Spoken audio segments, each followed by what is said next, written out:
metalheads, and welcome to episode 50 of the Harsh Vocals podcast. Welcome to 2026. As always, I'm your host, Justin Corbett, and with me is my good friend, Christian Renner. How are you doing, man? Just glad to be back. Yeah, it's been a nice little 6-week break. A little bit. Yeah. Not that we didn't put out episodes. I mean, I'm sure you all saw our best of 2025 episode, and then earlier this week, we put out a interview that we had the opportunity to do with Brendan Small, the creator of Metalocalypse, and that was pretty cool. Unfortunately, we did have some technical issues with the upload, and we only had 30 minutes to talk to him, which is unfortunate. I would have liked a longer interview, but still, I mean, how often do you get the chance to interview one of your favorite creators? So it was pretty neat. Yeah, it was a great, and I think the interview turned out fantastic. I mean, you can tell he's very, very well versed in doing interviews. You know, he had stuff like just ready to go. There was no ums or uhs or, you know, there were, like but I edited them out. Constantly do. Oh, well. There weren't many, that's for sure. Yeah. He's definitely a good interview, and I think we asked good questions. I feel like that one was a lot of fun, and if you like Metalocalypse, Deathclock, definitely go check it out, because we asked some things you might not have heard the answers to before. Yeah, and I will be going to that show now. I've decided, even if it is a Live Nation venue, well, who knows, maybe I can get in on a guest list or something, but then I won't have to give Live Nation money. I hate them so much. Yeah, I don't blame you. But if nothing else, I could buy a shit ton of merch. So, yeah. Sweet. I'm probably going to go. Cool. Well, I'm definitely going to be at the Houston show, so definitely looking forward to that. I've honestly never seen them on a Marth Live. I used to be a huge, huge fan of theirs, but over the years, I've become less of one, I guess, or I've just discovered better music, so I'm not listening to them as much as I used to. But I've never seen them live, and I've always wanted to, so I'm pretty excited I'll get to do that as well. It should be a cool show. I heard they put on a hell of a show. I've never seen them on a Marth Live either. Yeah. So, I mean, I've seen clips of when people start doing the Viking rowing ship or whatever, and everybody just sits down and starts rowing, which is... It's a little cheesy, but I mean... Yeah, I don't care. That kind of stuff happens. People having fun. Yeah. I mean, I went and saw Boarded, and he was having people do jumping jacks in the middle of his set, so I mean, how is that any different? Yeah. I mean, let's have fun. Let's have fun. And exactly. That's the important thing. And especially with what's going on in the world nowadays, you got to find fun where you can. Like, absolutely. Holy shit. Absolutely. Well, circling back to the music, it's been a long 6 weeks. Unfortunately, 2026 has not started out as strong as the last 2 years have.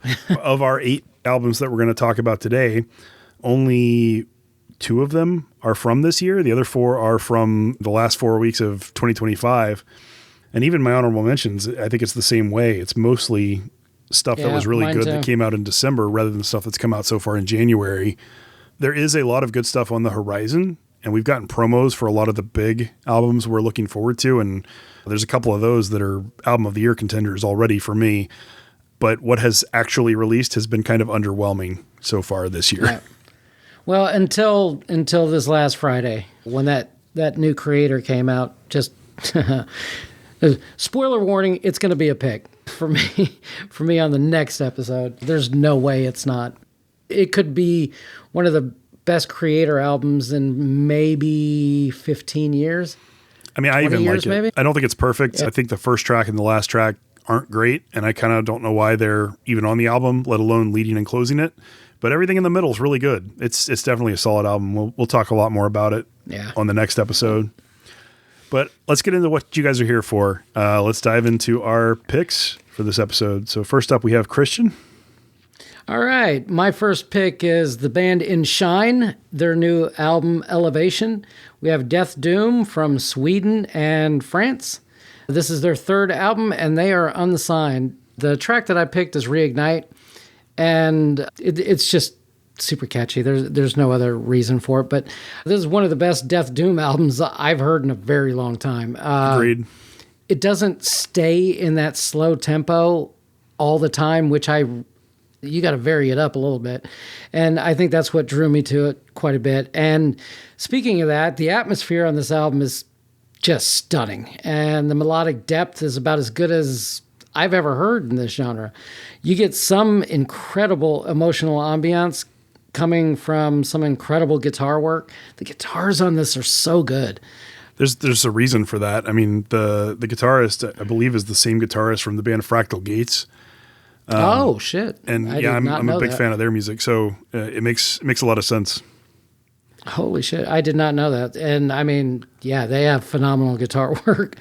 This is one of those albums that the guitar comes off sounding and feeling like a companion for the vocals. And I think what I liked the most on this album is even with all this atmosphere and the ambiance and all that stuff that I just talked about, the album still feels like it's hopeful.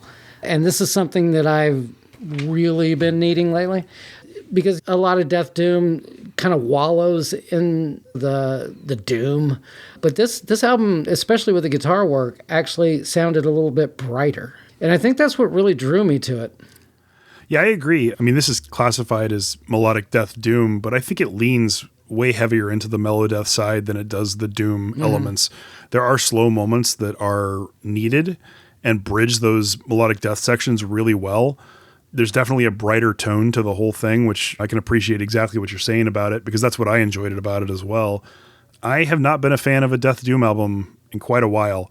A lot of them sound exactly like modern Omnium Gatherum, which is just boring to me. This kind of feels like earlier Insomnium stuff, which I like. And I kind of think that that's like the thing you compare modern death doom to see if it's worth your time. This is really good. If you like melodic death metal, you'll find a lot to appreciate here. If you like doom elements kind of sprinkled in, it's right in my bag. That's pretty much all I have to say. It's just a really good album. And that Reignite track will showcase exactly what we're talking about here, because it has that hopeful kind of feel to it, and it's not super plotting or anything. Yeah, it easily one of my favorite songs on the album. Yeah, and just to be clear, this is one of the 2 albums that did come out on January 3rd, so this is officially a 2026 release. Yep. All right, let's go ahead and play the track. There's one, yeah. This is Enshine off their album Elevation, and the track that we're going to play is called Reignite.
every time I hear something from this album, it just makes me want to go back and listen to it. It's definitely one of those, and it's like a super chill album. You can be doing other things, like you don't have to strictly focus on this, but it's not going to fade into the background. You'll still hear it, which is, I love that kind of record. As we go through this episode, you'll realize that all of my picks for this are black metal, and most of them are leaning towards the raw side of black metal. So that's mostly what I've been listening to for the last 6 weeks. So having an album like this that was kind of a brighter palette cleanser really was great. And I think this is a fantastic album. I don't know if I'm ready to say it's like album of the year level of content like some of our compatriots were doing, but it's definitely like an album that I'll keep in consideration and rotation throughout the year. It's very good.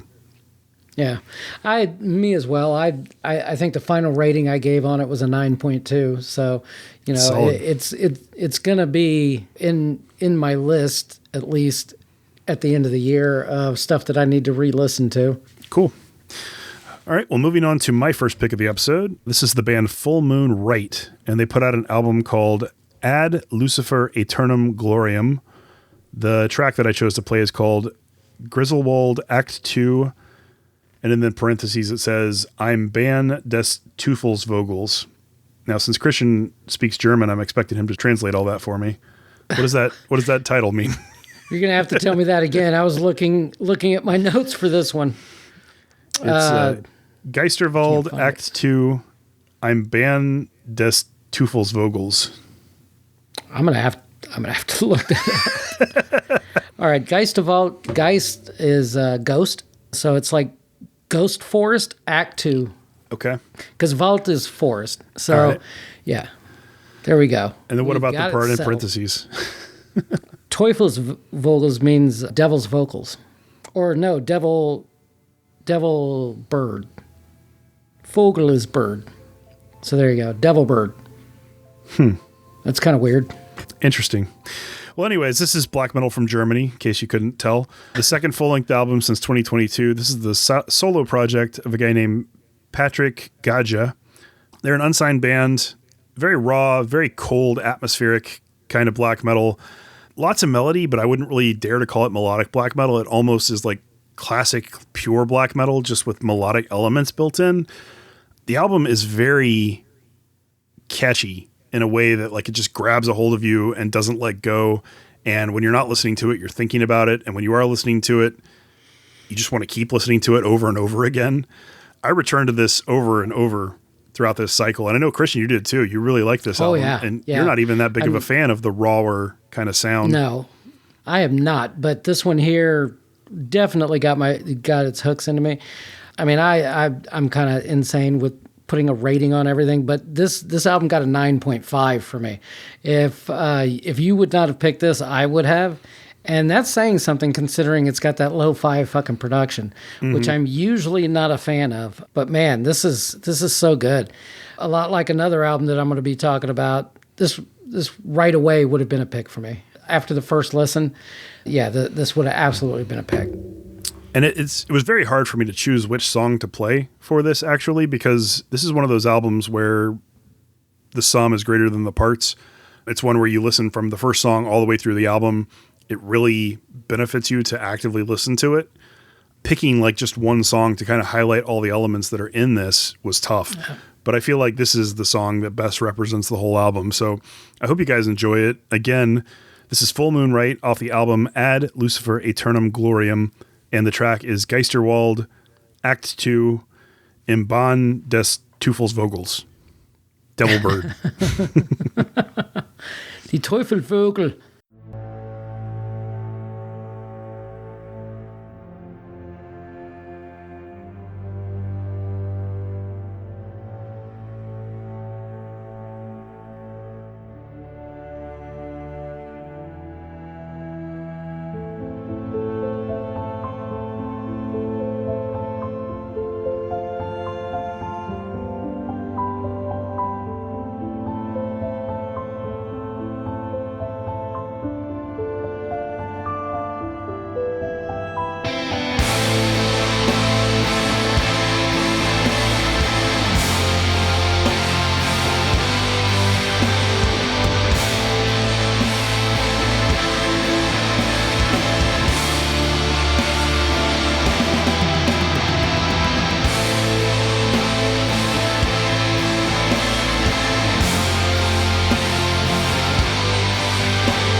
Man, that's a good song. Yeah, despite my terrible German, hopefully you guys enjoyed the music because it's absolutely fantastic.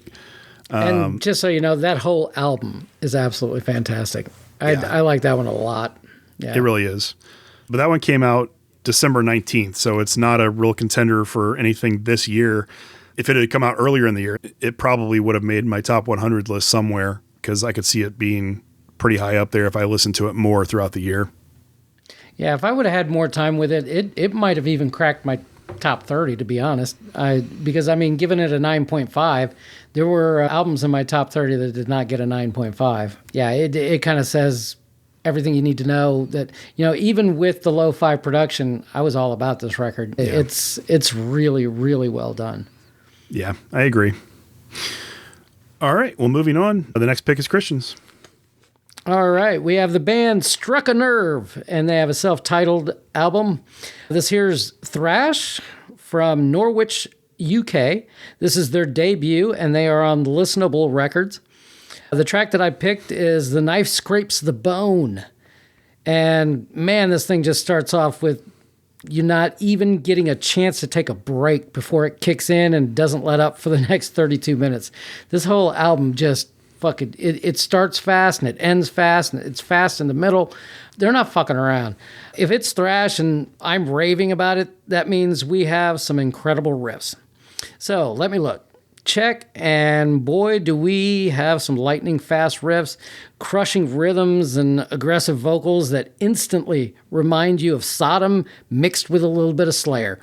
I mean, this is almost a perfect fucking blending of American thrash and German thrash, because the German thrash is always a little bit rawer and a little bit faster, maybe not as many like, you know, stank face riffs or whatever, but they definitely brought the aggression, and this album does that. This is truly impressive for this being a debut, and you know, this band sounds like they've been together for a decade at least. Super tight performances. Everything's incredibly well produced quality-wise. This is an excellent album. For people that are not as into thrash as I am, maybe they would not have made this a pick, but it would have definitely made an honorable mention. Yeah, I'm really good. I'm not as big a fan of thrash as you. And I would even have said that this should be a pick. Like you're saying, it's incredibly well produced. It's got all the things that make thrash fun while also retaining the aggression. I really liked the vocals, just the tone of the vocals specifically. They almost veer into death metal territory. There's like a little bit of a rasp and kind of a growly sound to his notes. Mm-hmm. And obviously, whenever you add any of those sorts of elements, it's going to make me like it more. I've always liked the music. It's really the vocals that keep me away from thrash most of the time. But this is perfect. This is so in my wheelhouse. I really liked this. And if both of us are endorsing a thrash metal album, I think anybody's going to like it. I don't really know what else I can say about it. Let's just play the track. Again, Struck a Nerve off their album Struck a Nerve. And the track that Christian picked is The Knife Scrapes the Bone.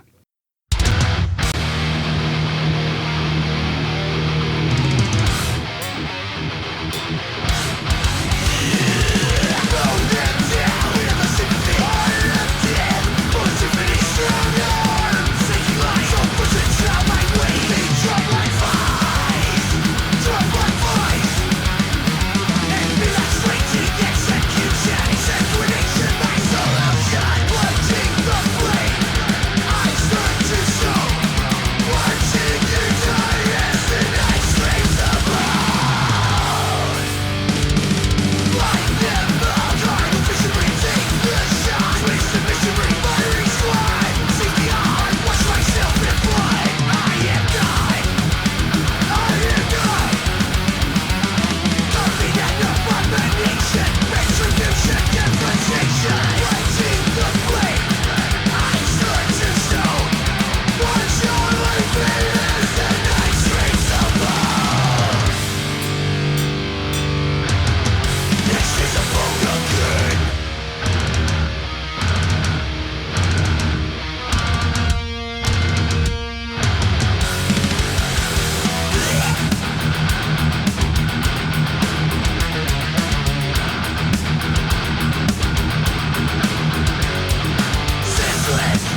Fuck, that song's aggressive. I love it. Yeah, it is. A lot of fun. Yeah, it is.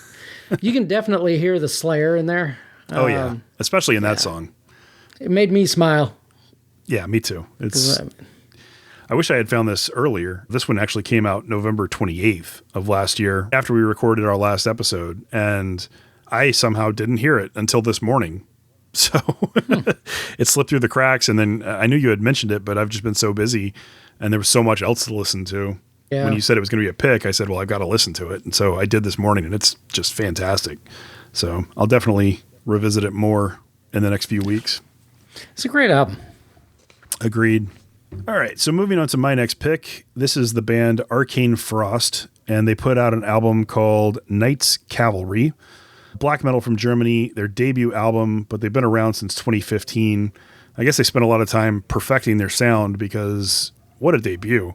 This thing, it's a little bit lo-fi, kind of that rawer black metal sound, but these guys are obviously heavily inspired by Immortal. They've got a lot of those thrashy elements built into all the songs. Even the vocal stylings kind of sound like old Abath. I love this. I mean, Immortal is one of my all-time favorite bands, so anytime an Immortal-inspired band comes out and they kind of capture that essence very well, you've already got me as a listener.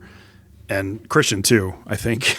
Oh, yeah. I loved this album. This was really, really good. And again, a little bit lo-fi production, which is usually not my thing. It must have been really good. I think one of the main things that I really took from this is how this sounds very familiar, but it doesn't sound dated. Yeah. Like they definitely have that early 2000s black metal vibe to them, but it sounds modern, even though it has like a touch of that old school kind of vibe. And that's one of the main things that I took away from it. The tremolo riffs in this thing are just insane. Yeah. It's almost like they wrote it like a modern black metal album, produced it like a modern black metal album, and then somehow added fuzz to it to make it sound lo-fi. Yeah. I'm not sure if that's what they did, but I could certainly see that being the approach. It's a killer album, and if you like Immortal at all, you'll love this. Yeah, you're going to like this. I would be shocked if you did not like this and you like Immortal. So, like I said, all my picks this episode are black metal. This is the other one that came out so far this year that made the list. This is from January 3rd. It's fantastic. So let's go ahead and play the track. Hope you guys enjoy it. Again, this is Arcane Frost off their new album, Knight's Cavalry. And the track that I picked is Withering Decay.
Fuck, that's good. Yeah. And everything you said right before you played the song was just like, that just sounded like the ultimate black metal. We have Arcane Frost. That just absolutely sounds like a black metal band playing this Knight's song. Cavalry. It's a great title. Sounds like great title for an album for black Withering metal. Decay. And then the song. What a song title. It's the whole package. Whole package for black metal. We got black metal and black metal and black metal. Would you like to hear some black metal? We got you covered. Anyways, I'm very impressed. This is a great debut, and I'm looking forward to seeing whatever these guys do next. Hopefully you guys like it just as much as I do. Yeah. It was All great. Right. Moving on to Christian's next pick. All right. My next pick is a band called EverRise. The album is called Lost. We have Melodeath from France, their third album. They are unsigned. The track that I picked was Melody of Death. And to be honest, it's got a great melody line. It's just perfect Melody of Death. It's a little on the nose for a Melodeath album. Yeah. This is Melodeath in the Swedish style, but with a decidedly heavy lean. It's definitely still on that style, just with a bit more aggressive riffing.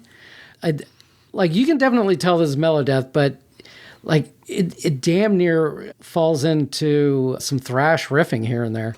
So that could be very well why I liked it so much. Also worthy of note are the lyrics, which deal with depression and isolation, which is something else that, a lot of us are dealing with. That kind of worked as well. Musicianship is the very first thing I noticed when listening to this. Every instrument, guitars, bass, drums, all are absolutely killer. Man, these guys are excellent musicians. And I went back and I listened to their previous albums, and I can confidently say that this band is just getting better and better. Early on, they were a lot more traditional style Gothenburg Melodeath.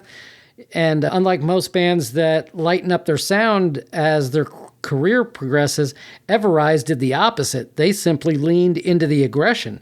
And I gotta say, that's a fucking brilliant move, because usually it's the complete opposite and you kind of lose those longtime fans. So I would assume if you move into more aggression, that's going to work for more metalheads than you're going to lose. Yeah, I mean, so more aggression is better than less, typically. Yeah.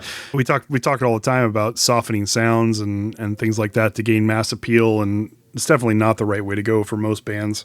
The opposite is greatly preferred, at least here at the Harsh Vocals podcast. Honestly, this is my first exposure to EverRise. I'm not really familiar with their previous work, but I really enjoyed this album as well.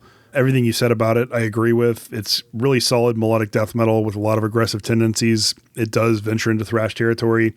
It's decidedly a French album, though. I mean, you can tell. Yeah. I don't really know how to explain it, but I so desperately want to find the words to explain this aura of Frenchness that just kind of comes through on some of these albums. We would talk about French black metal all the time, and it just sounds French. You can tell it's French. Even if they're not singing in French, it feels it. This is kind of the same thing. I mean, it's Melodeath, but like you can tell where it came from. Tone. Yeah, it's something. It's something, but I love it. I mean, I have become such a huge fan of French aggressive metal, extreme metal in general. So many of my favorite bands are from there these days. I'm always excited to find more of it. I just can't explain it very well. I think France and Germany have kind of taken over for like Norway, Finland, and Sweden. Yeah. Because that used to be where you would go for all of your black metal needs. Scandinavian countries have you covered. But there's still tons of great stuff coming out of those countries too. It's not like it's ever stopped. Just it's more noticeable when it's a German or a French band, because they put their own, I'm going to say, aura into it and made it feel like it's come from their country, like they're representing their country, especially France. Like it's so apparent when you're listening to a French death metal or black metal band that they are from France. Yeah. I cannot explain how I know that, but it's something about the way the composition is, or the tone, or something just screams French, and I love it. And hey, if any of the listeners out there know exactly what he's talking about, send him a message. If you have a better way to explain it. Yeah, because I'm kind of curious too, because I can't tell you why, but like I can do the same thing with thrash, right? And you're more well versed in black metal, but thrash to me, like I can almost tell you what country it comes from just based on how they're playing. It's just like the German thrash is more aggressive than the American thrash. American thrash has way more breakdowns in it than European thrash, and it's different from France and Spain versus Germany. Yeah. Even that's different. It's just different cultural impact on the way that the music is written, I think. But there's got to be some term for it. I just don't know what the term is. But maybe some metal philosopher out there can comment and let us know. We need to talk to Doc. He's got all the words. Yeah, he's smarter than us, that's for sure.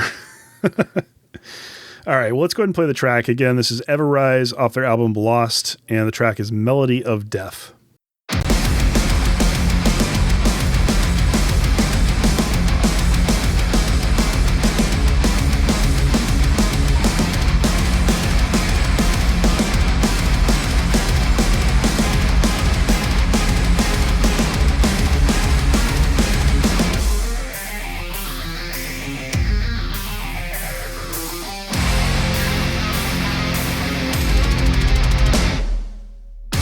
Todos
What an aptly named song. Yeah, and it's named Melody of Death, but that's a fun song. It's a good time. Definitely seems like one of those songs that's going to crush in a live setting. Oh, absolutely.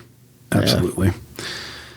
All right. Well, continuing talking about French bands, let's move on to my next pick, which is the band Jours. They put out an album called Resonances. Of course, black metal from France. This is their fourth full-length album since 2021. Amazing that he's put out an album every single year for the last 4 years. This is the solo project of a guy simply named Spellbound. They're on Les Acteurs de l'Ombre Productions. As I mentioned before on the show, Jours means pale days. So I love Jours.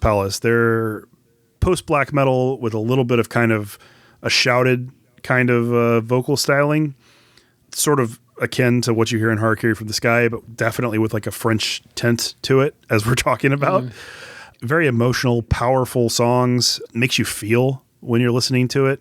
I couldn't get enough of this album. As you saw, it ended up in my top 30 for 2025. This one was released on the 5th of December last year, so it was one of the latest albums that was released, but I've been listening to it ever since it dropped, and I'm still listening to it on a regular basis. It is just such a masterful, emotionally filled, powerful album. I love it. It may not be everybody's cup of tea. You may not like the vocal stylings if you don't like that shouted kind of style of vocals, or if you don't really like the French aura, as we were talking about. But if you do, this is going to be very much in your wheelhouse. What did you think of this one, Christian? I had a little bit of a problem with this one. It's kind of weird, and because I definitely hear the quality, I definitely hear the talent in there, and it's got a lot of the same stuff of other black metal that I really like. So I can't really put my finger on it, but when I listen to this, for me personally, I just get this overwhelming feeling of meh. Like it's just, it's all right. It's good, but nothing more than that. And I could not tell you what it is about it that is not clicking with me, but I've listened to it probably about 5 or 6 times, which is not a lot, but it also keeps me from wanting to listen to it. This one here just did not work for me, and I could not tell you why. Like I said, it definitely, the talent is all there, and it has a lot of the same stuff that I really like. So I don't understand why this just did not click with me, because it should. You think everything about it. You think maybe it was just because of all the other listening you had to do? It could be. Yeah, and I'm not a super fan of shouted vocals. They don't bother me, but I would prefer to have a different style. Maybe that's a small part of it, because I can usually overlook vocals. Vocals are vocals. They're going to be good or they're going to be bad. There's rarely any middle ground there, but yeah. So I don't know. I'm not sure exactly what it was, but yeah, I just could not get into this album. Yeah. Sometimes we're going to disagree. Like there's a lot of thrash stuff you've picked that I just didn't really click with. So I'm not really disappointed or anything that you didn't love this as much as I did, but I absolutely love this album. I bought it on vinyl, still waiting for it to get here. It takes a while to ship from France, I guess, but I like Jours. I've been a fan for 3 years now, ever since the second album, and I've talked about him on the show a couple times already. I kind of expected this one would be high up for me, but I didn't know for sure it was going to make my top 30, but after hearing it like 10 or 15 times, there was no way it couldn't. It's a great album. So let's go ahead and play the track. Again, this is Jours off their album Resonances, and the track that I picked is Cineraire.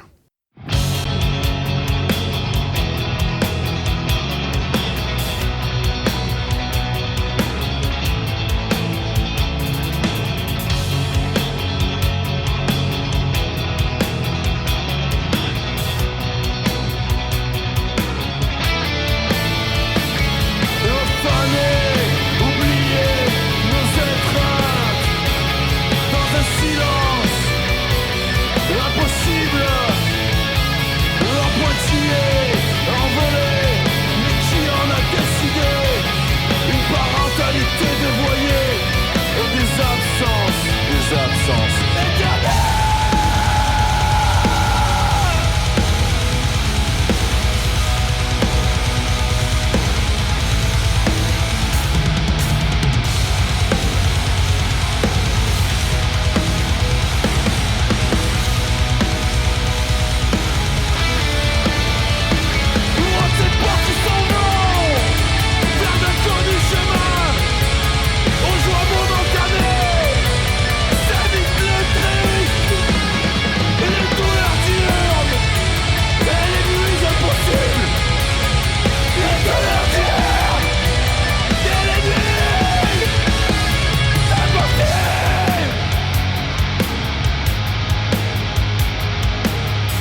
I think it's a very like powerful, emotional song. Personally, the translation for Cineraire is "ashes of cremated bodies," or an approximation of that. So it's a fun song. Obviously, a fun song, yeah, as most of the music I listen to is. But I'm interested to hear what you guys think. If this is your first time hearing Jours Palace, let me know what you think. I love this band. I've been talking about them for a couple years now. Hopefully, they find some fans from this. And this here was my first exposure to them. I'd never listened to them before. Maybe that's part of it too. I you know what? After the show, I'll go back and I'll try and listen to the album before this one and see if it gives me the same feeling of I could hear the quality, but I just didn't feel it. I actually like the album before this one a little bit more. They're both great, but I think the 2024 album is just slightly stronger. So all right. Maybe it'll change your opinion. I hope so. Yeah. All right, well, let's move on to your last pick for the episode. All right, my last pick is Blood Red Throne and their new album, Siltskin. This is death metal from Norway. This is their 12th album on Soul Cellar Records. The track that I picked was On These Bones, and man, it's because of that fucking riff, bro. It is fucking great. This third track in, I knew this was going to be a pick. I'd not listened to the rest of it, but like I said, they have 12 albums out. I've heard all 12. I think this is their best. They're just getting better. I haven't heard all 12, but I've probably been listening since like 4 albums ago or something like that. And of the ones that I've heard, this is the best one. Yeah. This being their 12th album now, this truly feels like Blood Red Throne at their peak. This album's heavy but refined, and after 11 previous albums, plus decades now of playing live, I believe they've reached another level. Not a radical departure in their sound overall, but this is super strong. This is super strong death metal. And if there was one thing that I really took away from my experience with this album, it's just how fucking heavy this album is. And even more than that, it's just the level of confidence that comes across as you're listening to this album. Man, these guys know exactly what the fuck they're doing, and they've honed their sound to a fine point, and they're just crushing it. They're bringing it on this album. I don't even think there was a song on here that I even remotely just thought was, it's okay. No, all of them were fan-fucking-tastic, man. I just love this brand of death metal. So yeah, it's a very, very solid death metal album. It ended up in like the 80-ish spot for me in my top 100. I don't remember the exact number, but it did make my top 100. And I think if it had come out earlier in the year and I had had more time with it, it probably would have moved up some. Like Jours Palace grabbed me. This album didn't grab me, but I did like it a lot. And the next album also is one from the tail end that made it very high on my list. These were the 3 strongest albums that came out at the end of the year, and this is definitely among them. If you like any of Blood Red Throne's previous albums, I think you'll be pleasantly surprised at how good this is, because I think it's better than anything that I have heard from them. Yeah. I don't think it's a perfect album, but it has everything you want from a death metal album in it. And with more time, I think it will become like an album I'll return to very frequently throughout the years. Yeah, I purchased this on vinyl, and me too. You know, so I'm all about this. Yeah, it's great. All right, well, let's go ahead and play the track. Again, this is Blood Red Throne off their new album Siltskin, and the track that Christian picked is On These Bones.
That's a killer riff, man.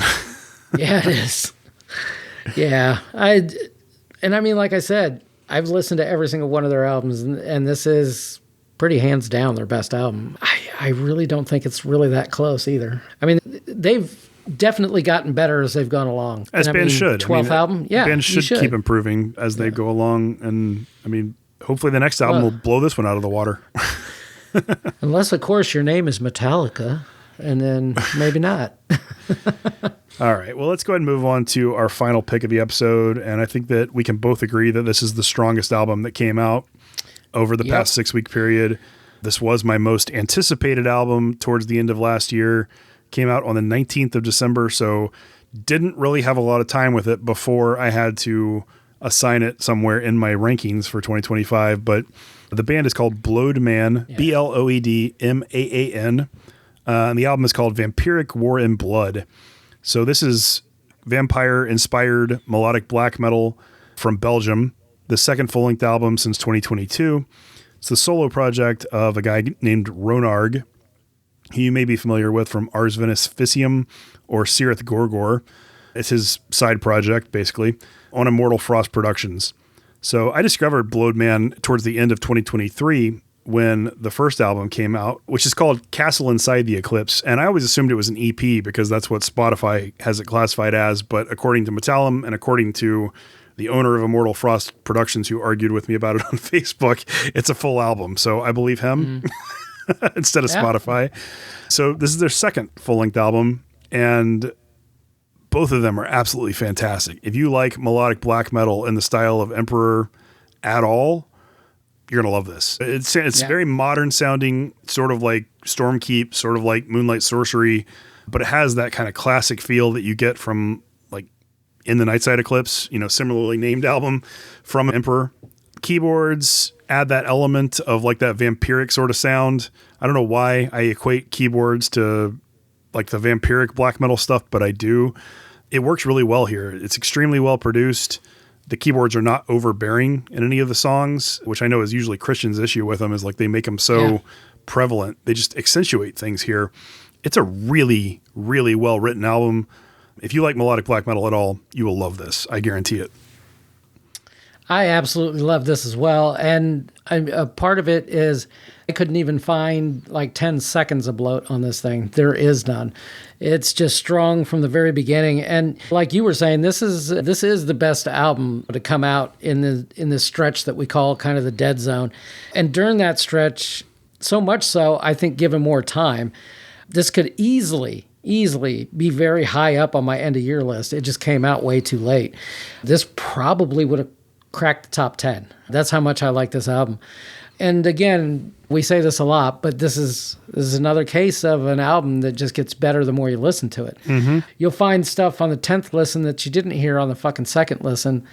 And it's just like you'll be blown away by a song, and like 2 weeks later, you'll be listening to that song again and be blown away by something else in that song. Yeah. And you're just like, damn. Masterful songwriting. Yeah, it's very masterful songwriting. This guy is good. And the first album did the same thing. I mean, I really wish that the album came out anytime other than the last 2 weeks of the year. I wish both albums had, because people don't know about this. I mean, if you're clued into the black metal communities online, you might, but the general people that like extreme metal or people that find their black metal through podcasts or other stuff don't really know about this band because it doesn't get a lot of coverage since it came out at the end of the year, 2 years in a row. And it's so good that I wish more people were finding it. I'm hoping that us talking about it now will do that. Yeah, I ran into somebody that they listened to our top 30 episode, and they had never heard Thormesis before. And so when they heard that, they were like, holy shit, that is really, really good.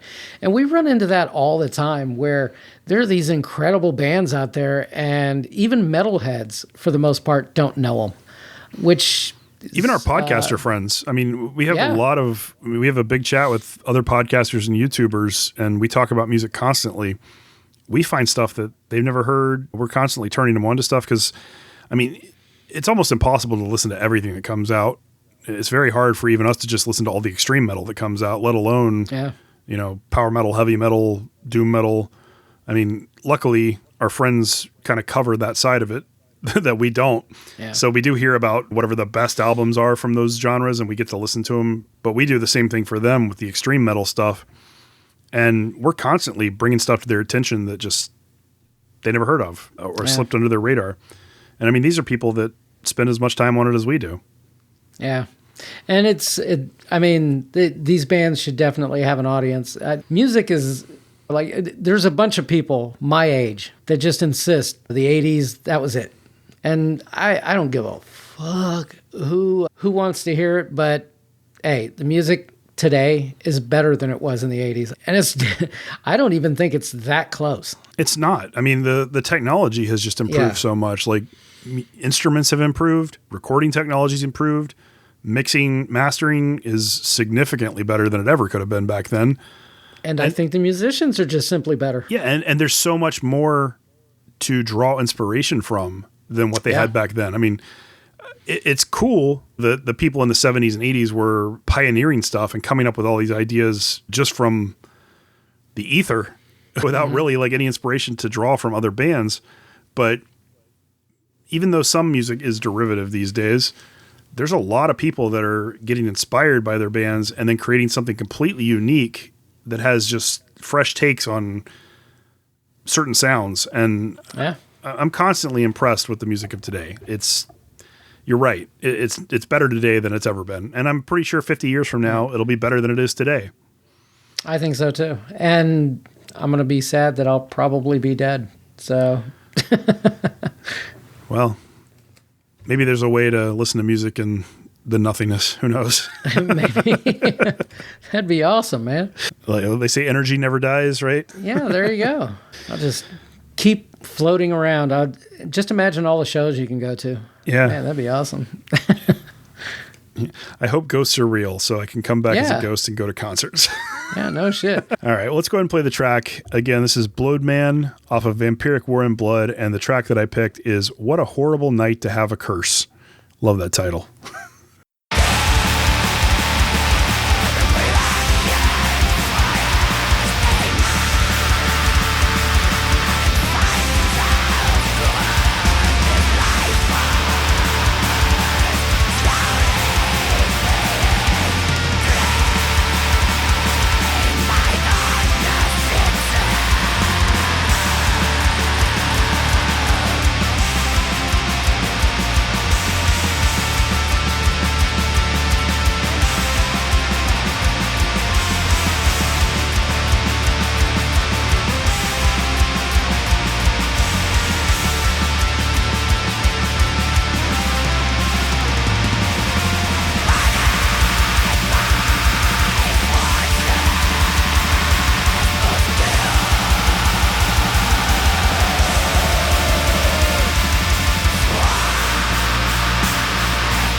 It's so good. Yeah. The whole Is there a album's so better good. night to have a curse, though? I mean, probably not. Like, I love that certain songs on this are obviously Castlevania inspired and Dracula and like, there's this whole movement in like the modern black metal scene to make vampiric black metal with a focus on like vampire stories. Or, I mean, Sidon does it to some extent. Yeah. Hundoside definitely does it. I've seen other bands doing it. Morkalak, we talked about last year. I really like that album. They do it. There's a lot of like this vampiric black metal, and of all of them that are just doing straight black metal, I think Bloodman might be the best. I love Sidon, but they're a lot more punky sort of black metal. So I don't know. They're two of my favorites, that's for sure. Yeah. Well, that brings us to the honorable mention section, and mine will be 35 kind of of them? long. Well, not that bad, but I think I have 13, I think. Okay. So we will start out with Carnal Savagery, Crypt of Decay. This is death metal from Sweden, their 7th album on Moribund Records. If you like Dismember, Entombed, or Bolt Thrower, you're definitely going to like Carnal Savagery. This was almost a pick. For me too. It was really close. Really close. I'm so impressed with these guys. Like I have 2 of their last 3 albums on vinyl, and I need to buy this one. Every single time they release something, it's like they release it on a week where there's just slightly stronger stuff, and it ends up just falling to the honorable mention. But I mean, they're putting out consistently great death metal and doing it very frequently. I think they had 2 albums last year, and then this one this year. Yeah. Oh, you have it on vinyl. Nice. Yeah. I'm so impressed with Carnal Savagery. If you've never heard them, they're one of the best death metal bands out there right now. They keep putting out great material consistently. One day they're going to break through and end up being a pick for us. I know it. Yeah. They've been so close like 4 times. Yeah. And this probably would have helped coming out a little bit earlier. Again, in this dead zone of the end of the year is kind of difficult. Next up, we have Haunted by Silhouettes. Faith Came Crawling. We have Mellow Death. And this is from Norway. This is their 3rd album. They are on Eclipse Records. If you like Insomnium, not as much Swallow the Sun, but I guess if you mixed old Insomnium with a little bit of mid-era Swallow the Sun and a little bit earlier Omnium Gatherum, you'll get really close to their sound. These are the 3 bands that I really thought they definitely took some inspiration from. Next up, we have Thy Disease, the album United We Fall, death metal / black metal from Poland. And again, another Polish band. Death Black capital of the world, Poland. Yep. And this is their 8th album, the first one I ever came across. They are on Creative Music Records. If you, another death band from, death black metal band from there, Behemoth, if you like Behemoth. If you like Hate, or Demu in certain parts. I don't think they sound a lot like Demu, but just here and there. There's like tinges of symphonic elements in some of it. Yeah. I thought this was a really good album. There was a lot of better stuff, but this is like an 8.5 out of 10 kind of record. It's very solid. So if you like death black metal and you're looking for something new, strong choice. Then we have Munt, The World Is Not Yours. We have Black / Grind. This is their debut. They are unsigned. If you like Sanguisigabog, Napalm Death, or Depravity, you're gonna dig this band. I really like this one too. It kind of surprised me. I like it and way such more a terrible than name though. I like it way more than Sanguisigabog. Yeah, I'm not even sure that I would make that comparison because I don't really hear that in there. But well, just that super aggressive nature. Yeah, I mean, all the songs are extremely aggressive, but it's a little more blackened than any of the bands you mentioned. I liked this Munt album a lot too. This one's probably like an 8 out of 10. Very solid, doing something kind of unique. Yeah, I would say check it out. It's good. Yep. Next, we have Galloglay, Upon Silent Waters. We have black metal from Texas. This is the 4th album on Dark Side Records.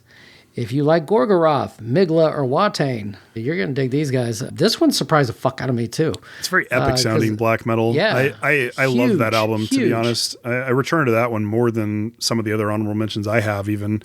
So I'm kind of annoyed you took that one off my list, but it's okay. They're from Texas, which I think is cool. Maybe I can work something out. We can interview those guys because I like what they're doing quite a bit. They just sound So they sound European. I don't know how else to say I was it. shocked when I found out they were from Texas. Yeah. Kind of like Kriegsgrave, too. They kind of have that European sound, but they're from Texas. Then we have Blizzin, the album Metal Electric. This is heavy speed metal from Germany. The third album on Diabolical Might Records. If you're a fan of the band Wolf, Cauldron, or a band, I don't know how many people will know this band, but there's a band that does very similar sound, and they're called Striker. I'm just, a lot of those bands have those type of names. It's kind of weird.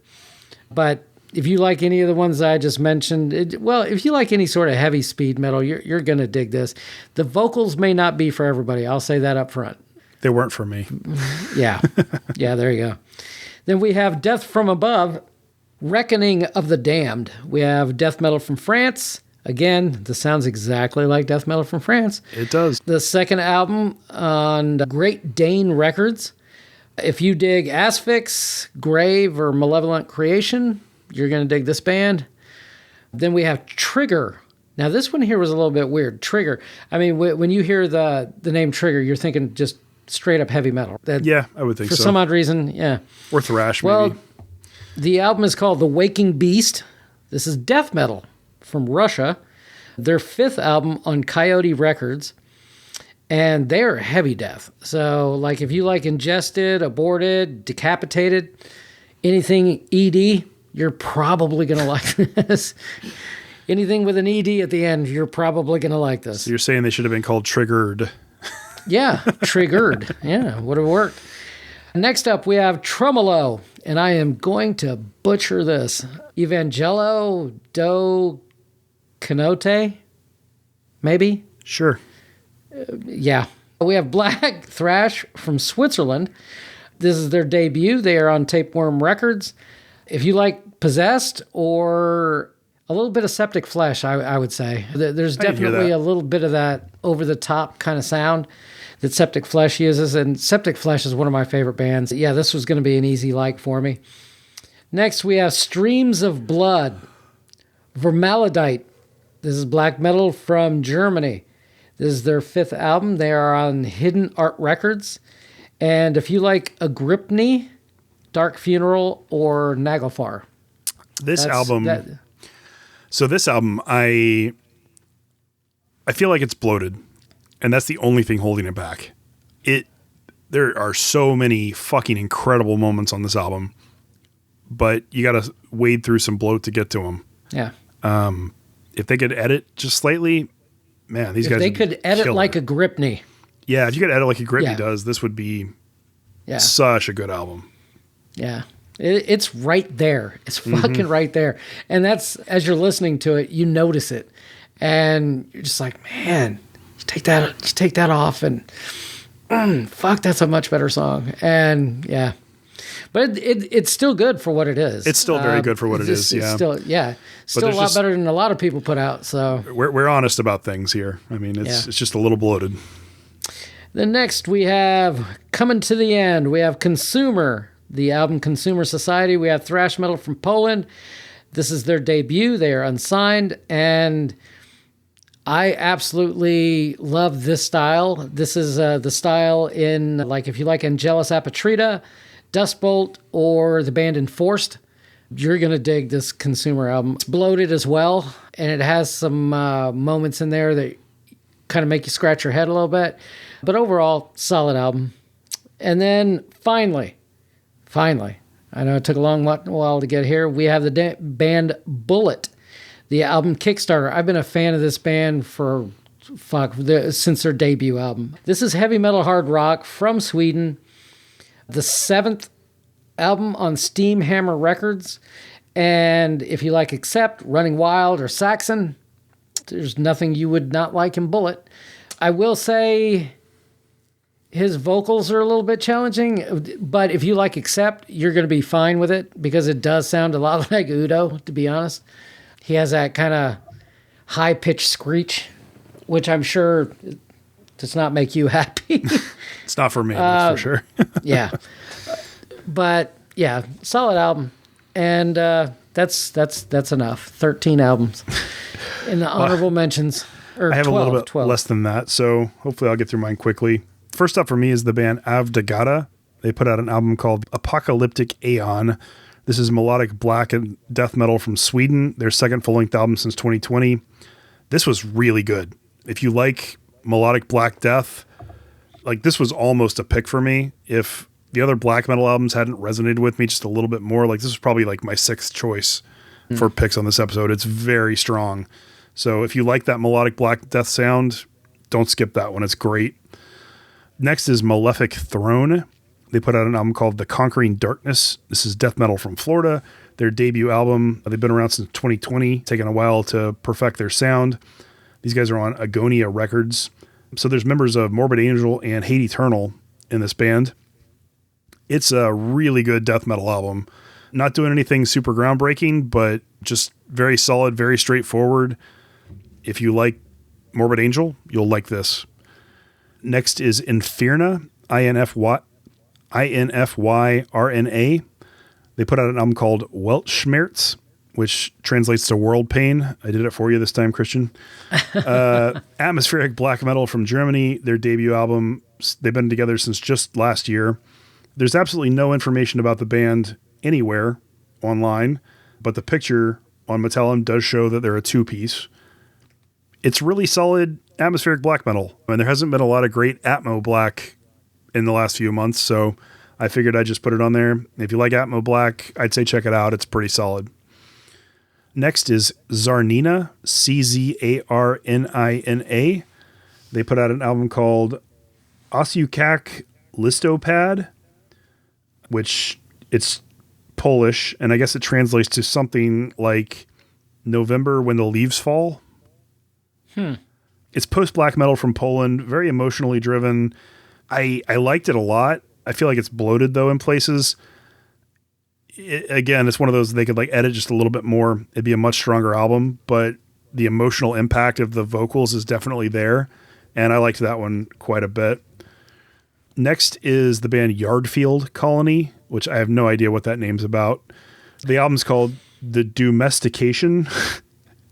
Again, no idea what that title name is about, but this is death and groove metal from Germany, their second full-length album since 2010. This is a really good album. You like this one too, Christian, right? Yeah, it was really close to being a pick. It was in the last cut. Yeah. So, like, it was very, very close. It's not quite that fun death metal that we talk about all the time, but it's real close. Like, it has so many groove elements built into it that there are definitely times where it's like infectious and you feel wrapped up in the music and like you're just having a good time listening to it. And it's also very aggressive, really well produced, really great album. If you like death groove, you really can't go wrong with it. Although that title, I just don't know. Then the band XIV Dark Centuries, which I'm sure those are Roman numerals that mean like 14 Dark Centuries. That would be 14, yeah. They put out an album called Aus Uralter Zeit, which means from ancient times. Again, doing Christian's job for him. Pagan metal from Germany, although that's really what it says on Metallum. There's a lot of black metal elements. There's a lot of melodic elements. There's a lot of stuff mixed in here. I wouldn't just say it's pagan metal. It's just kind of hard to classify because there's so much going on. At its core, though, it's extremely melodic, and I really liked it. The clean vocals on here were great. They're nice, but they're not flowery. The harsh vocals were fantastic as well. This is like one of those kind of albums that just sort of is a good, easy listening album for me. It was fun. It's fun. And you don't normally get that from this genre. Yeah. So I'd recommend it. Next is Revasseur, Revasseur. They put out an album called Reaper's Gale, melodic death metal from Vietnam. Their second full-length album since 2020. All the songs are Lovecraftian. You knew I was going to like it to begin with just because of that, or at least give it a chance.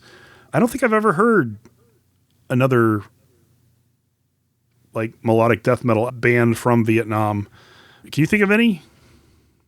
I cannot. To be honest with you, I don't think we've, in the 2 years of doing this show, I don't think we've run into a band we talked about that's from Vietnam. I don't think so either. So that kind of stood out to me. They have a unique kind of sound to them. I mean, it's clearly melodic death metal, but it sounds a little different than what I've heard from other places. And if you like the Lovecraftian aspect, that adds something to it. So I definitely recommend checking this one out. I thought it was pretty good. I will say that the guitar tone was a little bit odd, just something that you're just not used to. I'm not sure exactly how they recorded it, but everything else about it I really, really like. But man, that guitar tone just kind of took me out. I thought it was unique sounding, but it didn't really take me out of it. It just kind of had like a different vibe, just because the sound was a little different. And then I discovered they're from Vietnam, and I'm like, well, maybe that's just what metal in Vietnam sounds like. I don't know. Yeah. I mean, we're talking about a lot of shows in Nam. So. Yeah, we're talking about the distinct sound that Germany and France have. Maybe Vietnam has a distinct sound, and we just haven't had enough of a sample size to know that. But still, check it out for yourselves and let us know what you think. We'd love to hear feedback. Next is the band Hierophany. They put out an album called Tenebrario. This is black metal from Mexico, their debut album since 2006. They actually used to be a band called Black Hate, but they changed their name a few years ago. This is very dense, oppressive, dissonant black metal. But if you spend the time with it, I think you unlock some really cool things. This is a challenging album for sure. It's not one you can easily listen to. It will take multiple active listening sessions to really appreciate, but I'm glad I spent the time with it because I really liked this album a lot. Obviously, there were things I liked a lot more, but I felt it was worthy of an honorable mention because some of these challenging albums take a lot longer to click or don't click as well. This one did click for me after like 4 or 5 listens, and when it did, I was like, wow, this is pretty good. So if you like challenging albums, I would say give Hierophany a chance. What'd you think of that one, I'll have to give it another chance. I only listened to it twice, and I was not a fan. I think it made it past the first cut, but didn't make it past the second. So maybe I just didn't spend enough time with it. That's probably what it is. It's definitely a challenging, requires multiple listens kind of album. And then my final honorable mention is an album that would absolutely have been a pick if the circumstances around it were different. Woe put out an album called Legacies of Human Frailty. So this is black metal from New Jersey. Their 6th full-length album since 2007. These guys are unsigned. If you're familiar with the band Woe, they put out an album in 2023 called Legacies of Frailty, which sounds oddly similar to the title that I just announced for their 2025 album, or 2026 album, rather. The reason for that is that in 2023, the lead guitarist and vocalist for the band wrote an entire album on his own and produced it and released it. And then somewhere in 2025, he got the entire band together and they rewrote all the songs and they re-recorded everything. And honestly, the changes that they made have improved the album, which I already liked. I liked the original release in 2023. I actually own it on vinyl. It improved it significantly. The new version is masterful, to be honest. I love this album. I've been listening to it on repeat pretty much every single day since it released last Friday. I can't get enough of it. I can't put it as a pick, I don't think, because of the circumstances. And I can't consider it for album of the year contention because obviously it's just a reimagining of a previously existing album. It's not something new. But if you like Woe, or if you've never heard Woe, or if you like melodic black metal in the style that Wake does, it's very similar to that. And that is so far up my alley, I can't even explain it. So I fucking love this album. It is amazing. And I need to buy it on vinyl. That's really all I can say. What did you think of the re-recording? I really liked it a lot too. I just thought it was weird that, number one, the album's not that old. And I mean, maybe they just weren't happy with the way it got produced, or they didn't like the way the songs were. I don't know, because the changes that they made to me, it made it way better. And it's not like the original was bad, but the improvements, you're just like, son of a bitch. Yeah, there you go. It took it from like an 8.5 to a 9.5. It's all part. Yeah. So, yeah, I really dug it. Yeah, if you never heard the first one back in 2023, absolutely check this out. And if you did hear it and you liked it, compare the two. I think you'll be really surprised at how much better it really is. Anyhow, I need to buy this on vinyl. Yeah, me too. That does it for honorable mentions. Let's move into our pickups. So what have you picked up recently, Christian? Well, I think I may have mentioned this on the last episode, but I picked up that Ozzy Black Sabbath Back to the Beginning double LP. Man, I'm going to miss that guy. Then I picked up 9 Inch Nails Further Down the Spiral. That's something else I may have said on the last episode. I can't quite remember. It was such a long time ago. That's a remix of all the Downward Spiral songs. Now I picked up the new Carnal Savagery album, and I've got Creator, the new Creator album on the way.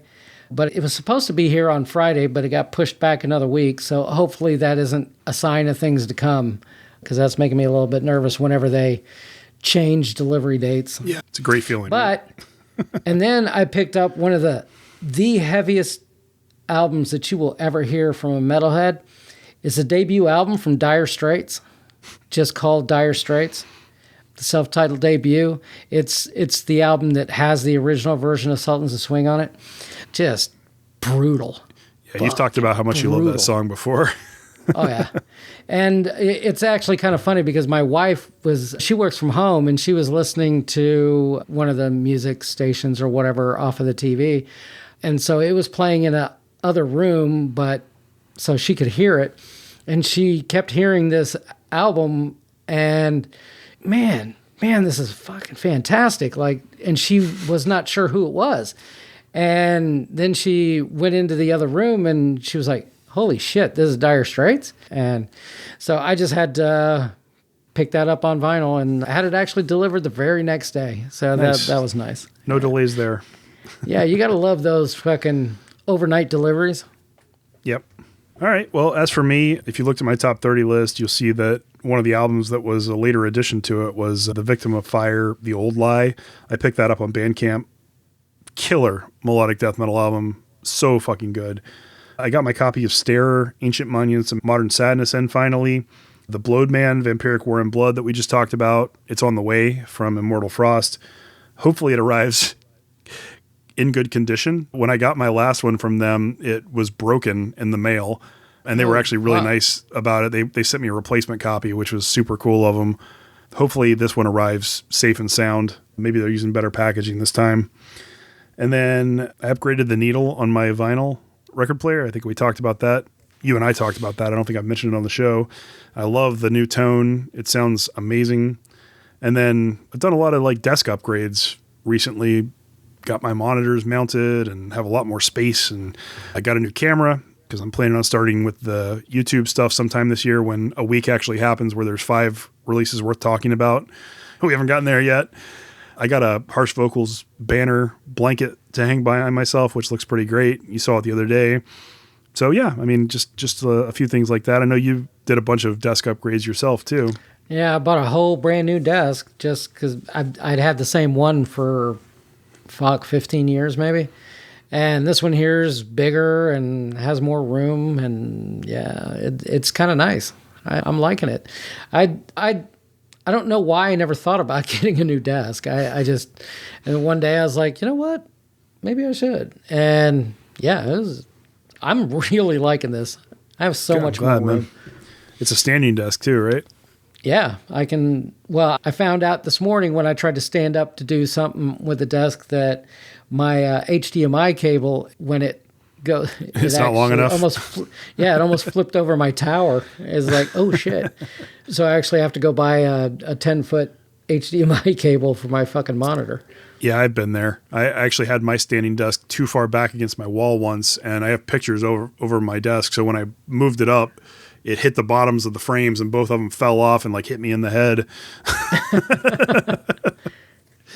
So it takes a little bit of finagling to get it perfect, but once you have it, it's a nice thing. So, all right. Well, thanks for tuning into our first episode of 2026. We have a lot of great stuff on the horizon. We have more interviews planned. A couple we already have lined up. So I think this is going to be a great year. Hopefully the music lives up to that statement. It has for the last 2 years. So I'm feeling pretty confident, even though we're off to kind of a weak start. Of course, we're going to close out the show with an extreme submission, as we always do. This one's kind of a special extreme submission.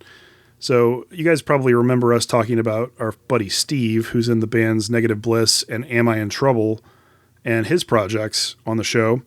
He's also recently joined the band Ashenheart, who we've also mentioned before a couple of times. So Ashenheart's a melodic black metal band with people all over the U.S. The guitarist and songwriter for Ashenheart is a woman named Amanda, who I'm friends with on social media. Her wife actually passed away from cancer a year ago. And in her memory, they've written a special song for Ashenheart that they're going to release on January 26th through Bandcamp. And all proceeds from the sale of that song, which is called Stars Wept to the Sea, are going to go to the American Cancer Society to raise awareness and fight cancer. So I think it's a very noble cause. Obviously, the band is personally impacted by cancer. Fuck cancer. I mean, it's a terrible disease that has impacted almost everybody in some way or another. So we wanted to do something. We wanted to highlight the new song that's coming out. So we're going to play that as our submission track for this episode. And I would encourage everybody, individual songs on Bandcamp are not that expensive. I think it's like $3 or something like that. Obviously, you can donate more if you have more. Go support the band. Buy the single on Bandcamp, and your money's going to go towards fighting cancer. I think it's a great cause. Plus, the song is really emotionally powerful. If you listen to the lyrics, you can tell that it's about loss and about her exact scenario, losing her wife, and what that means for her in the future and everything. It's a really powerful and sad song. Alex Loach, who does the harsh vocals on the album, I think this is his best performance ever. He just keeps getting better and better as time goes on. I remember when he first released the first Ashenheart song, his vocals were not quite there yet, but they were good. He's just continued to get better. They're exceptional on this song. And I think Steve is a great addition to the band too, because he added clean vocals and a lot more elements than what they were doing before. Because now there's synths and there's piano, there's some acoustic parts. I think he's really enhanced the band too. And then they recently added a bass player as well, Tyler Blake, who's doing the bass. And Alicia Cordisco also has a guitar solo on this song, which is pretty neat. Yeah, it's a fantastic song from a fantastic group of people for a really great cause. I just wish it was, under better circumstances than somebody having to die from cancer. So that's really sad. Anyhow, please go support them. I'll be posting the link. I'll add the link to the episode when it's available, so you can go and buy it directly from our website. And then otherwise, you could just go on the 26th and just search for Ashenheart, and you should be able to find the link. And hey, if you want to hear a song that you can actually physically feel sad, this will do it. Definitely. All right. Well, again, this is Ashenheart with our closing track, Stars Wept to the Sea. We will see you guys in a couple of weeks. And don't forget to follow us on all social media. Yeah. See ya. Have a good one.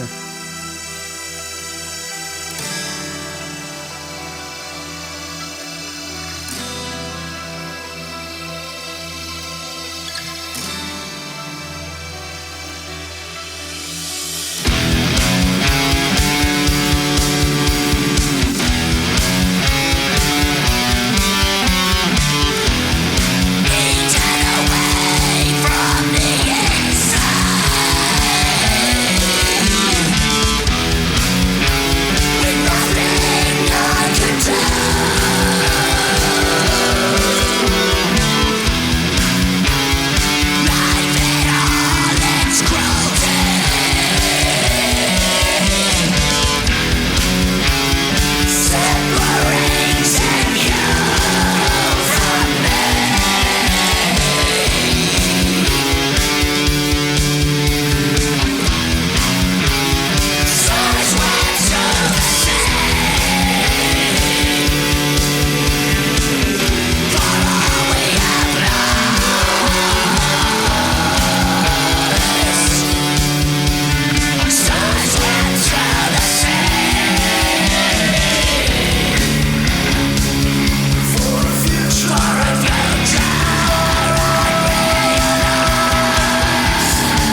still come to me in my dreams sometimes. You and all the others, burning as the first light of dawn. I miss you. I miss you so much. But I know our love transcends, and I know I'll see you